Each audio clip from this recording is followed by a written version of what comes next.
하나님을 바라보는 믿음이라는 제목으로 함께 말씀을 나누고자 합니다. 민수기 13장의 내용은요, 우리가 너무나 잘 알고 있는 내용을 다루고 있습니다. 민수기 13장 2절 말씀을 보면 하나님께서 모세에게 명령하시죠. 그리고 가나안 땅을 정탐하도록 하는데 각 지파에서 지도자 한 사람씩을 보내라고 말씀하십니다. 그런데 중요한 것은 하나님께서 이스라엘 자손에게 주는 가나안 땅을 정탐하라는 것입니다. 다시 말하면 하나님께서 주시기로 약속하신 그 땅을 미리 가서 보고 오라는 것이죠. 근데 줄지 말지 확실하지 않은 땅이 아니라 이미 하나님께서 주시겠다라고 약속하신 그 땅을 정탐하라는 명령입니다. 그 명령에 따라 모세는요, 12명의 사람을 세워서 바란 광야에서 그들을 가나안 땅으로 보냈습니다. 21절부터 24절까지의 말씀은요, 정탐꾼으로 보내진 12명이 어느 지역을 탐방했는지, 정탐했는지에 대해서 말씀하고 있습니다. 그들이 정탐한 지역은요, 신광야에서부터 하맛 어기 르옵까지 정탐했다고 기록하고 있습니다. 또한 그들은 네겝 지방으로 올라가 헤브론에게까지 이르게 됩니다. 그곳에는 아낙 자손이 있었고요, 즉 고대의 거인이며 용사인 아이만과 그 다음에 세세, 달메가 있었다라고 말합니다. 헤브론은 이집트의 소안이라는 도시보다 7년 먼저 형성된 곳이라고 또한 자세히 설명해 주고 있습니다. 또 그들은 에스골 골짜기까지 정탐을 합니다.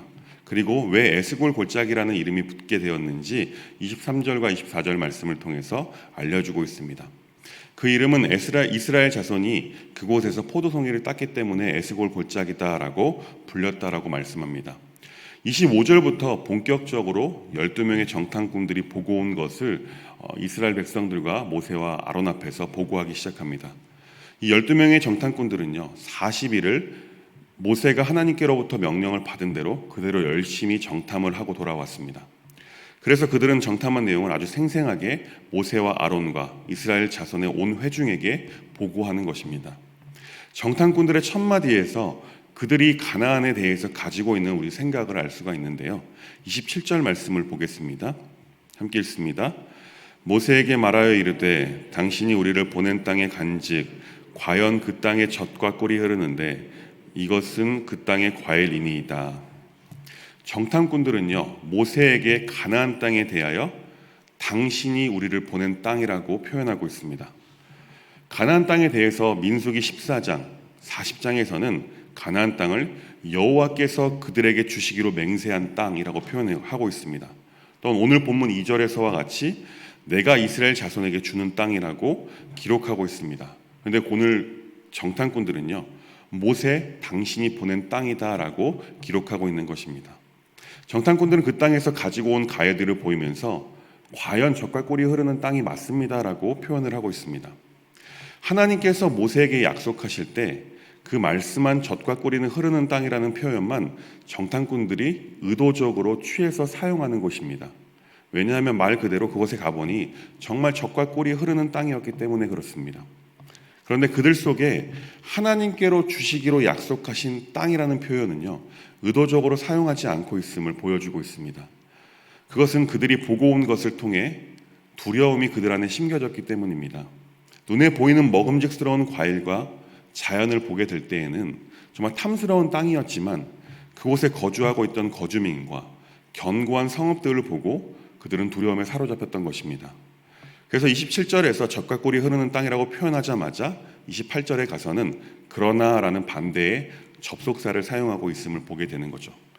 28절 말씀을 보겠습니다. 함께 읽습니다.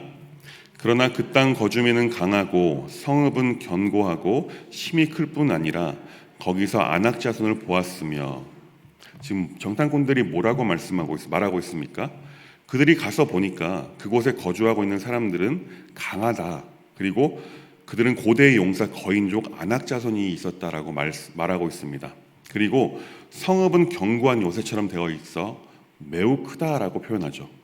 또한 29절에서는 가나안의 남쪽 경계와 시내 반도에는 유목을 하며 사는 아말렉인들이 있었고 헤브론 지역에는 햇사람들이 거주한다라고 말합니다.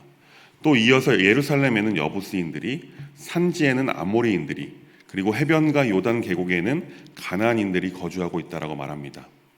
정탐꾼들은 의도적으로 가나안 땅에 살고 있는 거주민들을 나열하는데 고대 용사 거인족인 아낙 자손들이 살고 있다라고 말한 다음에 다음의 족속들에 대해서 열거하고 있습니다. 이것을 통해서 우리가 알 수 있는 것은 10명의 정탐꾼들은 정탐만 했을 뿐인데도 전쟁도 안 해보고 패배에 사로잡혀 있음을 알 수가 있습니다. 그 보고를 듣는 이스라엘 백성들도 정탐꾼들이 느꼈던 패배감을 그대로 느끼고 있었을 것입니다. 그리고 정복에 대한 불가능함을 확신하고 있었을 것입니다. 사실 10명의 정탐꾼들의 이러한 보고는요, 사실은 하나님의 약속에 대한, 하나님의 언약에 대한 도전인 것입니다. 그들을 이집트에서 탈출시키신 하나님의 약속의 말씀을 그들이 육신의 눈으로 바라본 그 큰 성읍들, 그리고 아낙 자손, 그리고 거주하는 거민들을 보고 하나님의 약속이 이루어지지 않을 것이란 불신을 심어주는 보고였기 때문에 그렇습니다.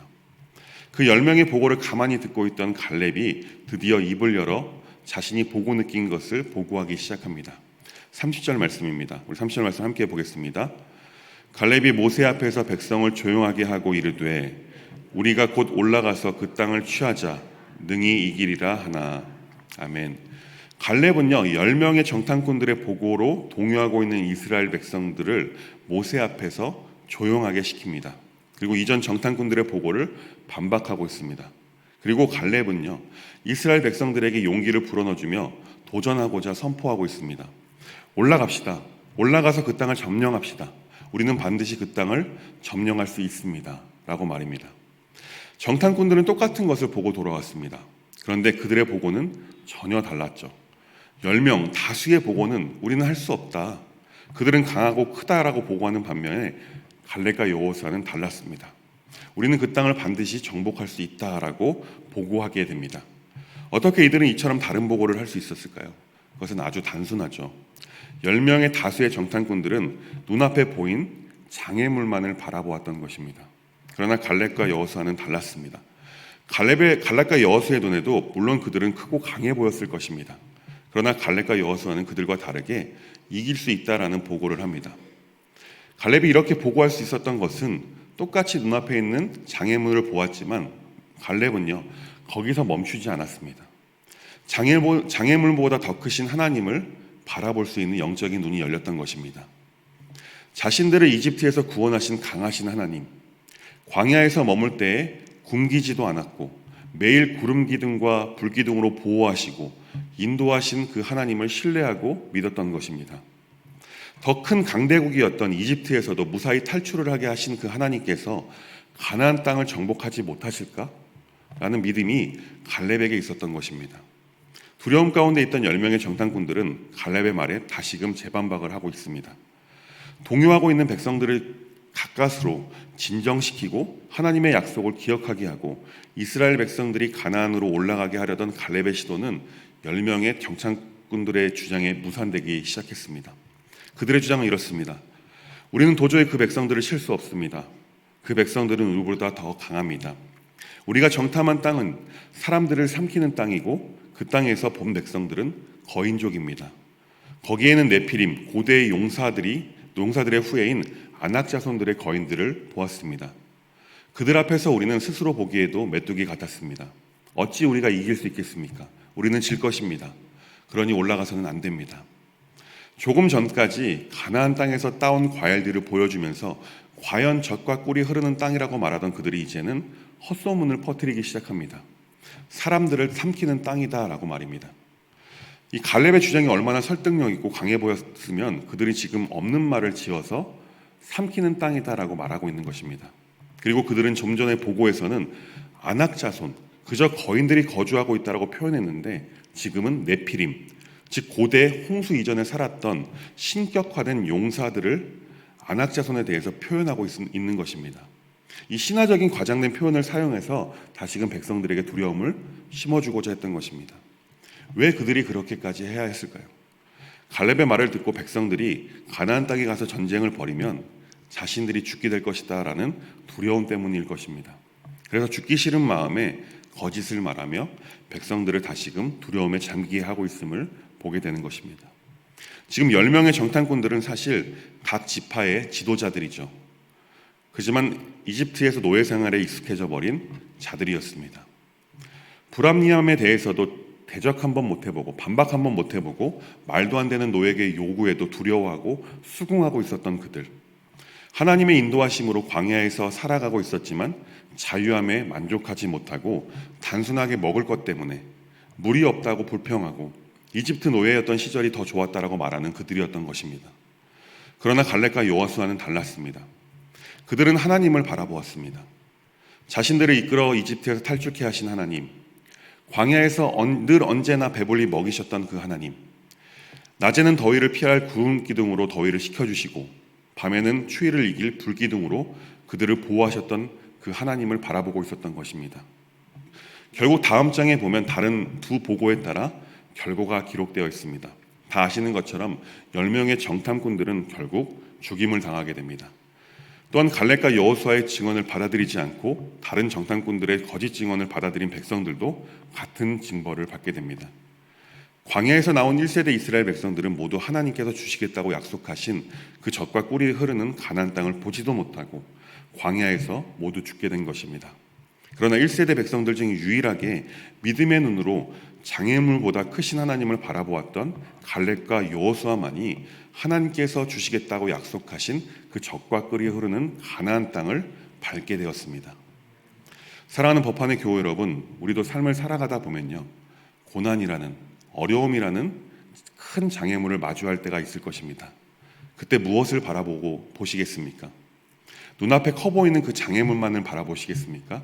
아니면 우리를 지금까지 선하신 길로 이끄셨던 장애물보다 훨씬 더 강하시고 크신 하나님을 바라보시겠습니까?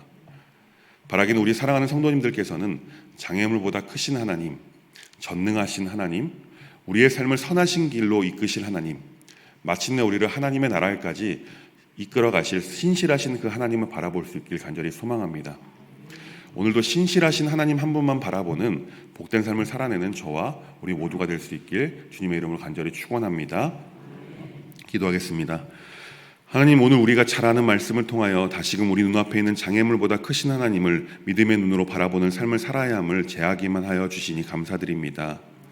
오늘도 어려움보다 크신 하나님을 발견하고 바라보는 복된 삶을 살 수 있도록 인도하여 주옵소서. 예수님의 이름으로 간절히 기도합니다. 아멘.